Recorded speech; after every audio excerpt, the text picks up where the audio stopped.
It was incredibly fast between the point where the mind turned off, then suddenly I found myself in a total void of nothing, a blackness, total darkness. But you got to realize I had just come from a raging sea and drowning in a an incredibly violent manner. My body was getting ravaged by the sea. To sudden quiet, sudden nothing, blackness. It was comfortable. It was calm. And it, for me, it was curious because I hadn't experienced this before, and this was all new. And I approached it with a sense of wonder. And like I said, it was very comfortable because I was in a very cold sea that was very violent. To suddenly I felt I was comfortable. I wasn't freezing. I wasn't. My body. I didn't know. I no longer had a body to worry about. And so it felt like a real sense of wonder. Where am I? Where am I? What is all of this? That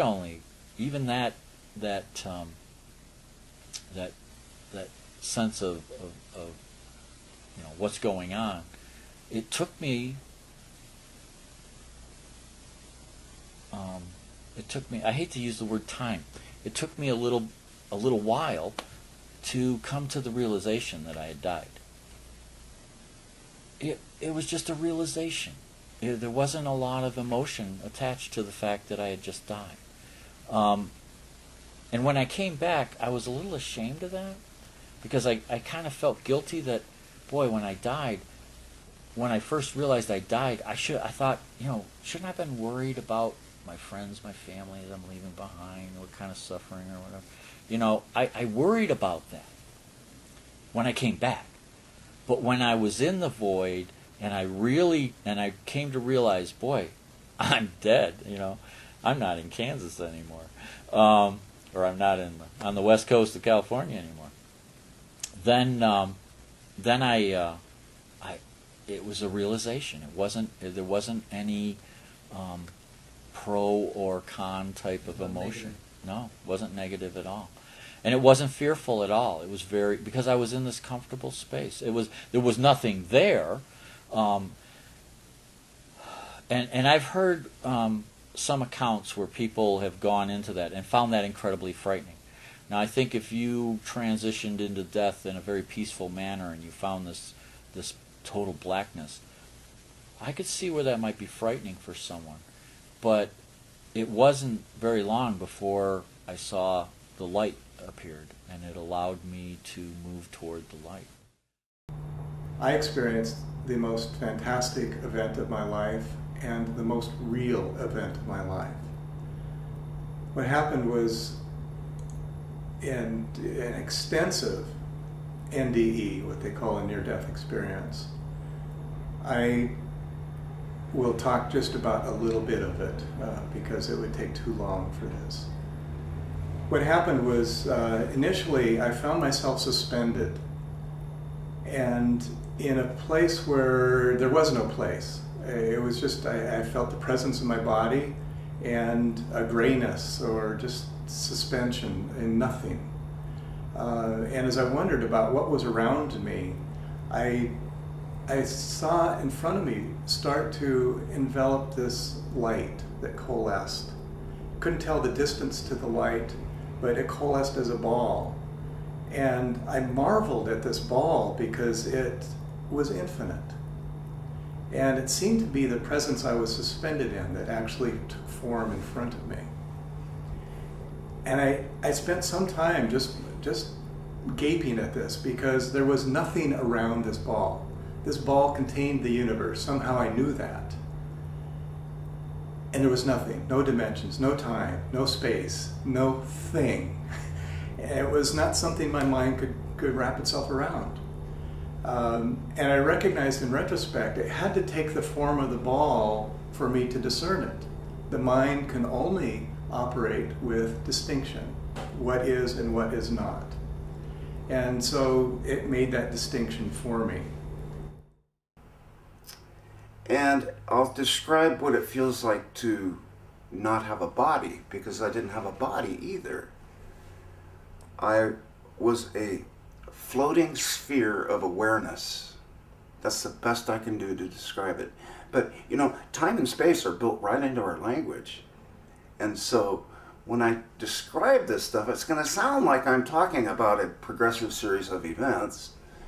And it's going to sound like I'm talking about stuff, but I'm not. It's just the limitations of our language. So when I left my body, I didn't know where I was, what was happening. I didn't remember the accident. I was in the just present moment now. There was no place or stuff. I was in a what I can only call a void, and there was no color, there was no light, there was no dark, there was no gravity, no sensations. It was nothing. And it was, I was really disoriented. I didn't know what was happening. And I still could reason. I still had the powers of, I was trying to figure out what was going on. And it frightened me. I became more and more disoriented and more scared. Because there was nothing I could grab onto to know who I am, where I am, what was happening. There was just, excuse me, nothing there. And the fear started ramping up and amplifying, and I got more and more scared. And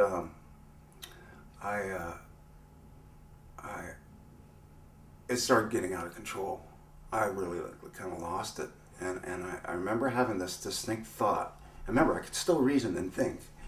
It wasn't in words, though. I don't know how to describe that. But I remember thinking, I've lost my mind. I'm going crazy. I'm going crazy. That's the explanation for what's happening. And somehow that brought me a little bit of peace. And then my next thought was, well, if I'm going crazy, there's nothing I can do about it. And I let go. I released.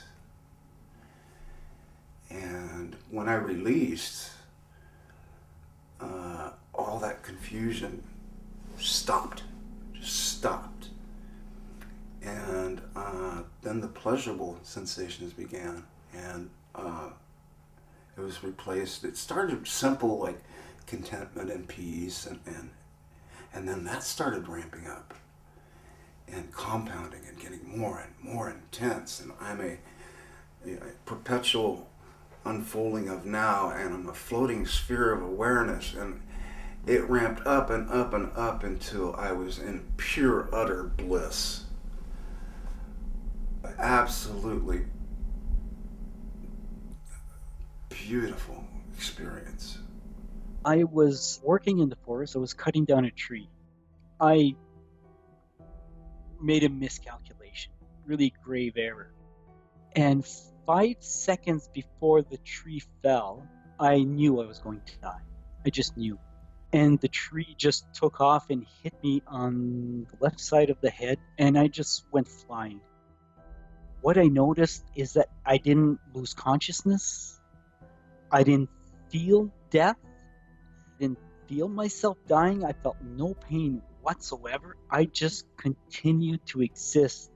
All I saw was my body, and then everything just turned black. I wish I could explain that void, that blackness. I don't have words for it. Other NDEers say that it's a void. I mean, it's a total void. But at the same time, I started getting this overwhelming feeling of joy, like just pure pure bliss. It's just happiness. Oh. And then right after that followed love. That feeling of love. A profound, profound love. It was just so vast.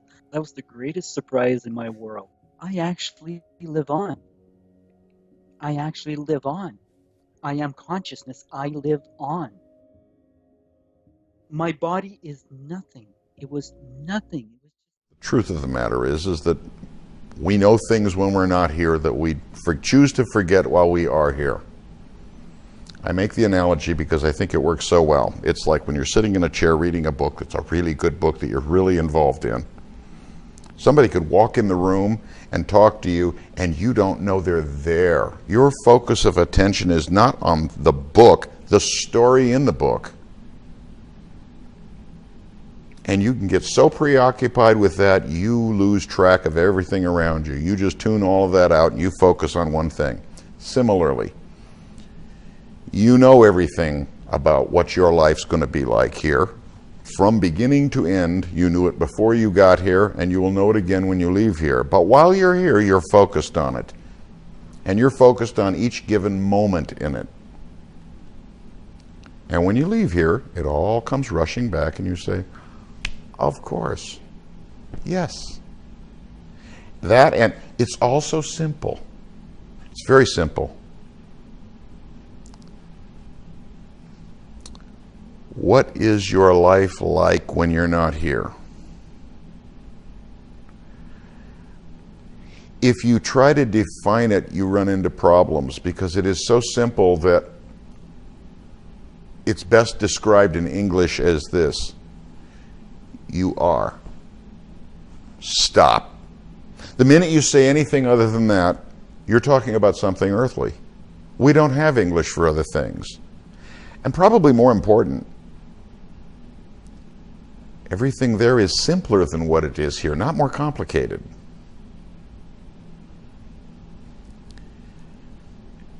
At that moment, I no longer had any awareness of any of my senses. I didn't have a body. I didn't see anything. I could picture the earth in my mind, but I didn't see the earth. I didn't see blackness. That's seeing something. I saw nothing. There was no sight. There was no touch. There was no taste. There was no smell. There was no feel. Didn't have any of those senses at all. And yet, my brain was functioning, my mind was functioning. That which occupies my brain was functioning. And certainly you could still think in English, although English became quite irrelevant at that point because it didn't describe anything of what was going on. And of course, foremost on your mind is that all of your senses have just been cut off.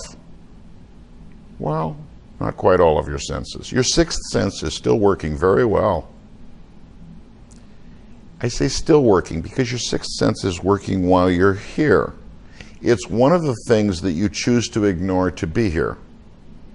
You choose to because it makes the experience of being here have more depth, more intensity, if you will. It takes on a more realistic look to it. If your psychic sense is working, if you're still picking up on what everyone else is thinking, including yourself, and what goes on outside this planet, you're not as focused on the book. So people have often asked me, how do you become psychic? And I just have to laugh. No, you don't become psychic. You are psychic. You forget that you're psychic. You let go of your senses here, and your sixth sense is still right there, and you have got it at all times. And it is not something that you do. It's that you stop doing this. So people look to try to figure things out psychically, and they think there's some effort you have to make. No, you stop making an effort.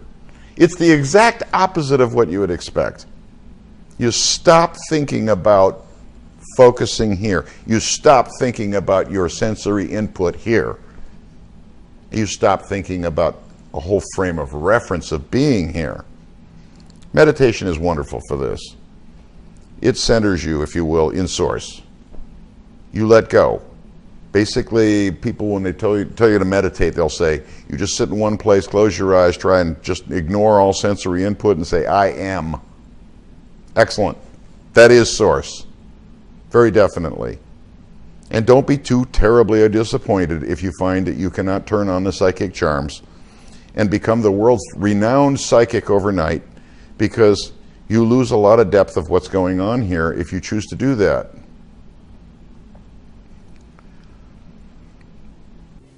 And at that moment, I felt like I was being pulled upwards. And as I began to float upwards, the feeling, I remember thinking, am I hallucinating this? What's going on? Am I going to float through the rafters? How does this work? Where am I going? And as soon as I remember asking that, all of a sudden everything went dark. And I was floating, being pulled here in my chest, upward, in a very warm, very vast, very dark space. It was a place, like going through sky at night. Only there wasn't anything there, and yet it didn't seem visually dark. I could see. There just wasn't anything there. And as I looked up, there was a tunnel, a light, an opening. And in retrospect, I'm wondering how the brain, the mind, handles seeing all of this and not being terrorized by it at the same time. And I wasn't. I had no ill feelings. And as I was contemplating that and watching what was going on to this person who's directly in front of me, I'm feeling this energy pulling me out and away from this room. And as I'm moving out, I'm seeing this blackness that I'm now moving towards. And it's surrounding everything I can visually see is just blackness. And as a child, I had a lot of fear of being in the dark and not being able to see any street lights or any light in the room at all. And so this was really big for me to see this blackness in front of me, and there were no other cues around that I could find. And I kept feeling this push into this blackness, and I just remember felt like arching my body to kind of try to pull back from it, but it just kept moving me forward. And as I moved forward, I could feel a lightening inside of myself. And I just kept looking and searching in this blackness for something to hang on to, some glint of something that felt comfortable and all right. And as I'm sort of straining to see what there is for me to see, I see this little tiny glimmer of light in the distance. And as I'm looking at that glimmer and focusing more and more on it, it starts to grow. And the next thing I knew, I was in this vastness, this described in some literature as the outer darkness, but it was completely illuminated, but there was no light. And I had no body, but I had being, and there was no time and no space and no thing. I had no brain, I had no language, no culture, no heartbeat, but I could think better than I'd ever thought before, as if my brain was no longer in the way of my thinking. And I was in this vast emptiness that extended into infinity in every direction, and I could see in every direction all at once. And like I said, it was darkness, but it was illuminated because I could see in every direction. The experience itself is actually, it's transcendental, it's existential, and it's completely minimalist in nature. I had an experience that, best I can say, is an exercise in duality. As it came flooding back in, putting it again back in context, I'd lost consciousness on the operating table. They were struggling to keep me alive, and next thing I know, black. I saw nothing. And the next thing I was aware of was the blackness was still there, but I was aware of it. And I looked around and realized there's no point in turning because I could see 360 degrees all around my body. But I didn't have a body. I was just a point of awareness, and I could see all the way around me, above and below. I had no center. I had no front. I had no dimension whatsoever. I was just a point in space. The space itself was more vast than the 3 dimensions we're used to here. I couldn't even begin to count them. It was like a barrel. We think of a space, but the barrel had no bottom. It had a depth that just kept going and going. But it was just complete blackness all around me, and the darkness was, people say it's a dark NDE, and they're talking about the negative NDEs or the frightening NDEs or whatever label you want to put on it. This was the most beautiful experience in my entire existence that I am aware of. I don't know if I had any before my life, but it was in darkness. And it's not a judgment or anything else, it's just, that's what it was. It was without form and void. It was completely lacking in anything aside from the darkness, myself, and infinite love. I was spinning, without moving. I was feeling like I had no point of reference. And I had no body. There was no mention of, there was no meaning to scale. There was no meaning to color or shape, because there was no color or shape. It was just infinite blackness. And it was disturbing at first, but the thing that balanced it was the love. The love that I felt in that moment of eternity was so perfect, and the love was completely unconditional. And it was more than I could possibly take in, but yet I took it in. And it was directed at me, and it was coming from the other awareness that was there. The best I can describe what I wasn't even a mind. I was a point of awareness. A mind has thoughts. A mind has the manifestations of the ego. The mind has so many things that we're so familiar with here, but what I was my raw essence there. It was beyond what we assume is our mind even. But I was still myself. I still had my history. I still had my my personality. And it was, when you, not only did I not have a body, my own identity was stripped from me at that point. I still had my personality and I still had my history, but what I thought I wasn't there. It wasn't along for the ride, but yet there I was. It was, again, very disorienting. The space itself was disorienting, and the environment was disorienting. But that love was what held through, because it was constant, and it was coming from all directions, and it was unconditional. I didn't have a life review, per se. I didn't have a tunnel. I didn't have a life review, or at least that I remember when I came to in that, what I call the void. It could have been halfway through my experience for all I know. I just slept through the first half, I'm not sure. And, but I just came to in that darkness, and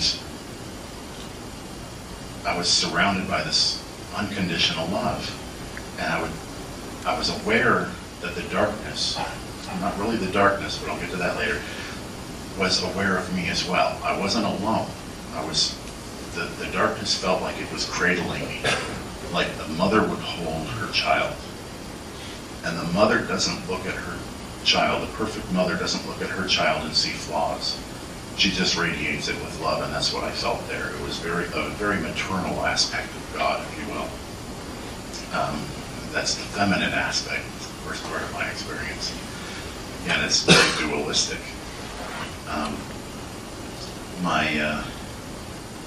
my awareness was also not only on the other awareness that was there, but the fact that I knew things I shouldn't know, or that I didn't know I already knew. I realized there was an awareness there, so I thought to ask it a question, to speak to it. And as the question came into my mind, I already knew the answer. And there wasn't even a need for telepathy, because I already knew everything that I ever wanted to know. It was just a matter of focusing on it. And as I wanted to know something, not only what I wanted to know came through, but the fully abridged version of it, with references to how that one little piece of the answer was fitted into the rest of creation. Every part of reality fit perfectly together. I felt connected to everything, even though I was completely in an empty space. I had no point of reference to where everything that I knew was, but I knew that every part of creation was part of me as well. And that connection was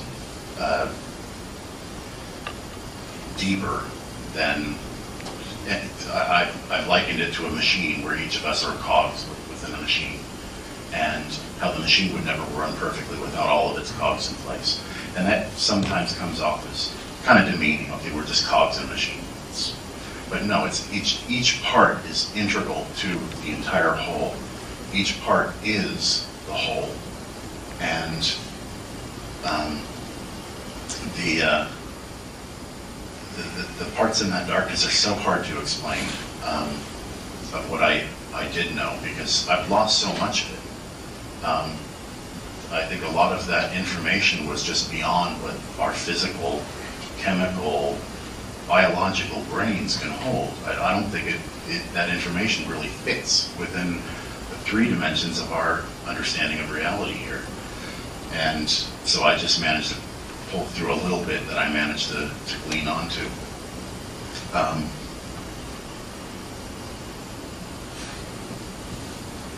Okay, the cat's out of the bag. You know I'm not a public speaker. That's fine. Thank you. The feeling that everything is important, everything is part of a greater whole, is something that the words just fall. They don't encapsulate how important that is, that it's all one, and we're all part of that one. That darkness that I was talking about was aware, but it was not a point of awareness, it was a field of awareness. It was the backdrop of reality. It was the essence. The darkness was just the color that was around me at the time. If you call it darkness a color.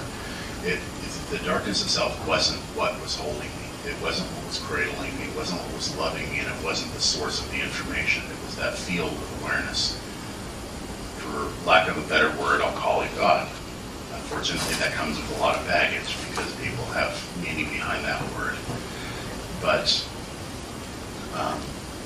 that is the closest I can come to. It's a completely infinite in its vastness. What is it like on the other side? That's something I get asked often, and it's very hard to describe because it's not a place that exists in words or reality. It is a vibration, a feeling. I often say if it were a color, it would be a light pink. It was a place of no boundaries, no edges. It was nothingness and everything at the same time.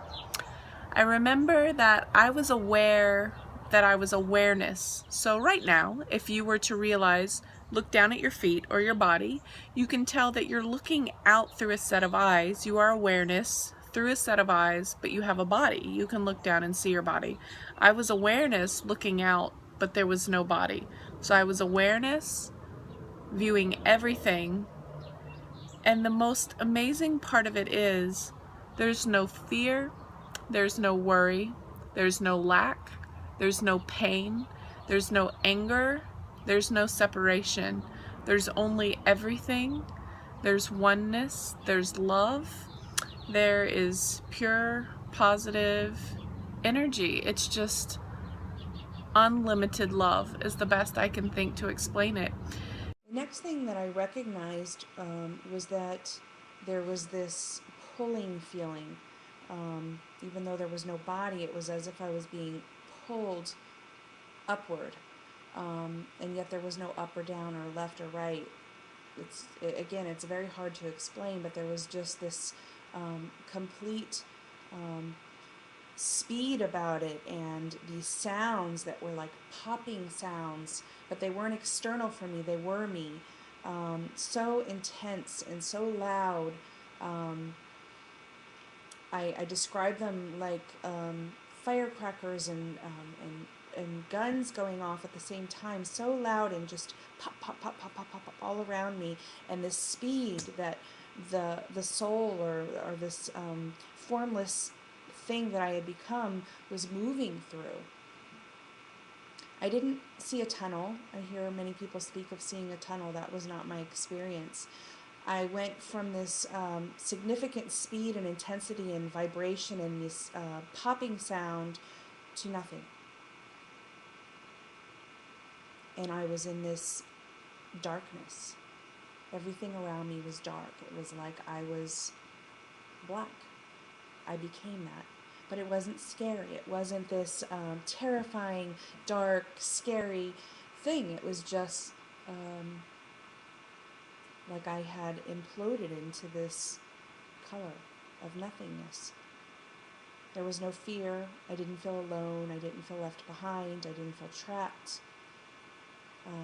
There was no thoughts happening that I should go somewhere.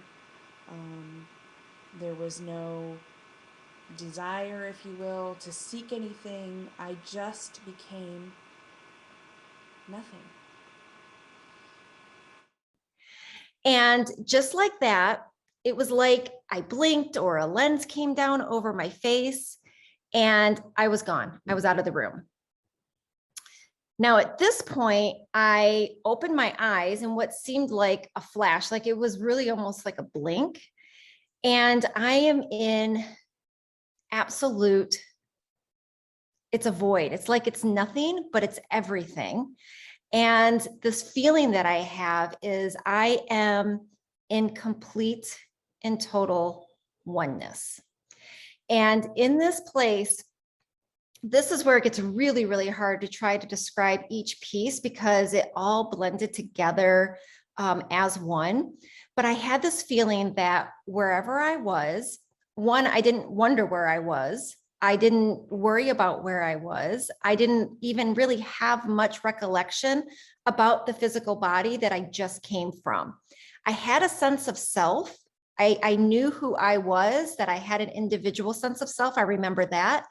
But I remember so clearly that I was a part of this, what I call a oneness in this void.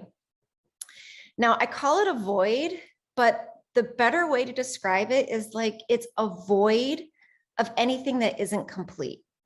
It felt like everything in this place was absolutely complete.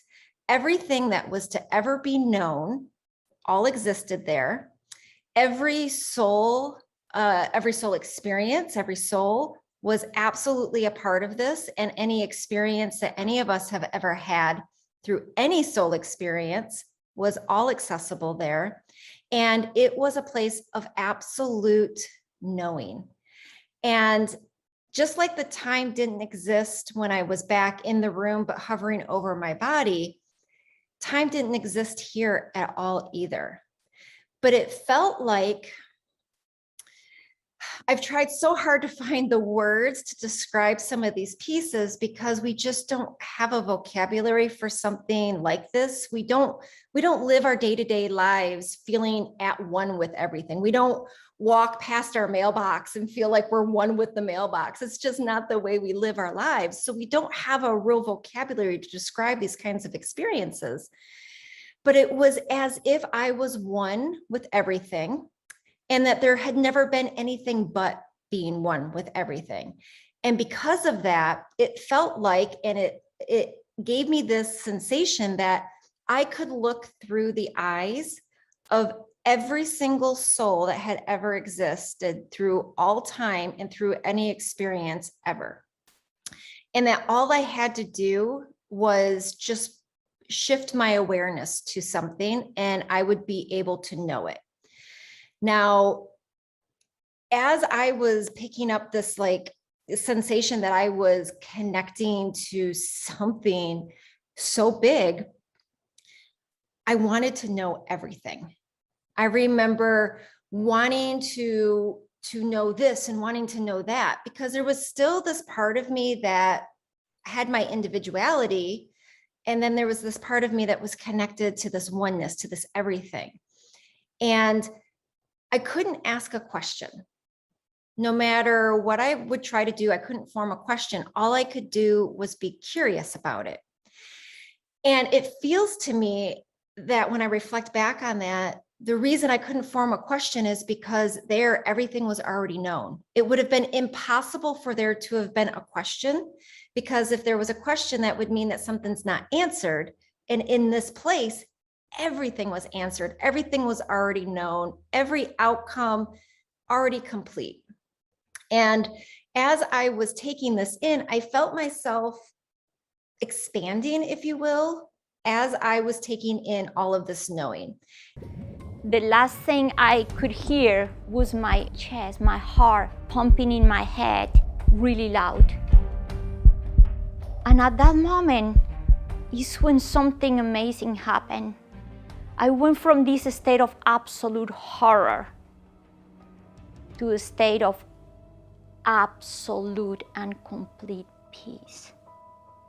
It was a state of serenity.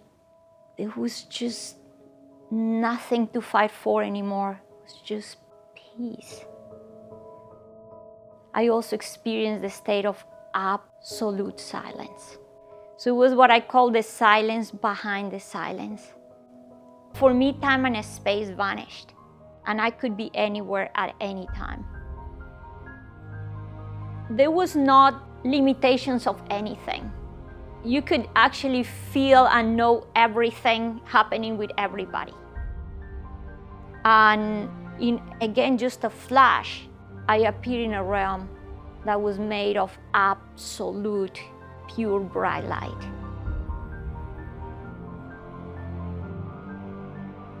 And this is what makes this extremely hard to forget, and is that for the first time in these 3 years of my life, I felt that I was home.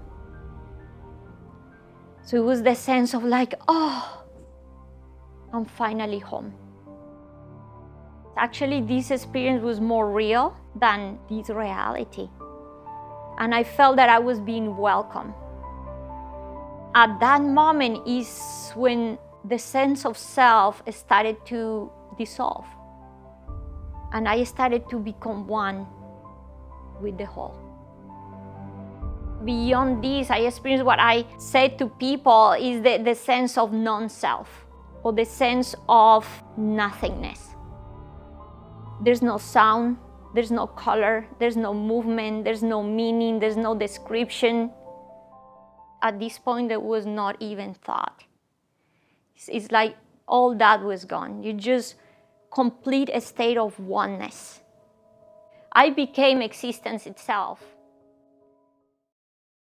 Now, I'm sure that most of you know the old story about the astronaut who went far out into space and was asked on his return whether he had been to heaven and seen God. And he said yes. And so they said to him, well, what about God? And he said, she is black. And although this is a very well-known and well-worn story, it is very profound. Because there is this feeling, you see, that there is authority behind the world, and it's not you. It's something else. And therefore, this Jewish, Christian, and indeed Muslim approach makes a lot of people feel rather strange, estranged from the root and ground of being. There are a lot of people who never grow up and are always in awe of an image of grandfather. Now, I'm a grandfather, I have 5 grandchildren, and so I'm no longer in awe of grandfathers. I know I'm just as stupid as my own grandfathers were, and therefore am not about to bow down to an image of God with a long white beard. Now, naturally, of course, we intelligent people don't believe in that kind of a God, not really. I mean, we think that God is spirit, that God is very undefinable and infinite and all that kind of thing. But nevertheless, the images of God are have a far more powerful effect upon our emotions than our ideas. And when people read the Bible and sing hymns, Ancient of Days, who sittest throned in glory, immortal, invisible, God only wise, in light inaccessible, hid from our eyes, they still got that fellow up there with a beard on. It's way in the back of the emotions. And so we should think, first of all, in contrary imagery. And the contrary imagery is, she's black. Imagine instead of God the Father, God the Mother. And imagine that this is not a luminous being, blazing with light, but an unfathomable darkness, such as is portrayed in Hindu mythology by Kali, K-A-L-I, the Great Mother. So the idea of what might happen after death, well, you're going to be faced with your judge, the one who knows all about you. This is Big Papa, who knows you were a naughty boy and a very naughty girl, especially girl, from the beginning of things. He's going to look right through to the core of your inauthentic existence. And what kind of heebie-jeebies may come up. Or you may believe in reincarnation. And you think that your next life will be the rewards and the punishments for what you've done in this life. And you know you got away with murder in this life. And the most awful things are going to happen next time around. So you look upon death as a catastrophe. Then there are other people who say, well, when you're dead, you're dead. Just nothing going to happen at all. So what you got to worry about? Well, we don't quite like that idea, because it spooks us. You know, what's it be like to die? To go to sleep and never, never, never wake up? I tell you what, it's going to be like as if you never had existed at all. Not only you, but everything else as well. Well, think about that for a while. It's kind of a weird feeling you get when you really think about that. You really imagine it. Just to stop altogether. And you can't even call it stop, because you can't have stop without start. And there wasn't any start. There's just no thing. Well, then when you come to think of it, that's the way it was before you were born. I mean, if you go back in memory as far as you can go, you get to the same place as you go forward in your anticipation of the future as to what it's going to be like to be dead. Then you get these funny ideas that this blankness is the necessary counterpart of what we call being. Now, we all think we're alive, don't we? I mean, we're really here? That there is something called existence? What gives us any ghost of a notion that we're here? Except by contrast with the fact that we once weren't. And later on won't we? But this thing is a cycle. Like positive and negative poles in electricity. So this then is the value of the symbolism of she is black. She, the womb principle, the receptive, the instanding, the void, and the dark. And so that is to come into the presence of the God who has no image. Behind the Father image, behind the Mother image, behind the image of light inaccessible, and behind the image of profound and abysmal darkness, there's something else which we can't conceive at all.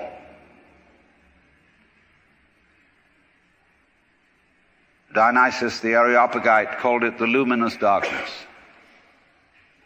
Nagarjuna called it shunyata, the void. Shankara called it Brahman, that which can only, of which nothing at all can be said.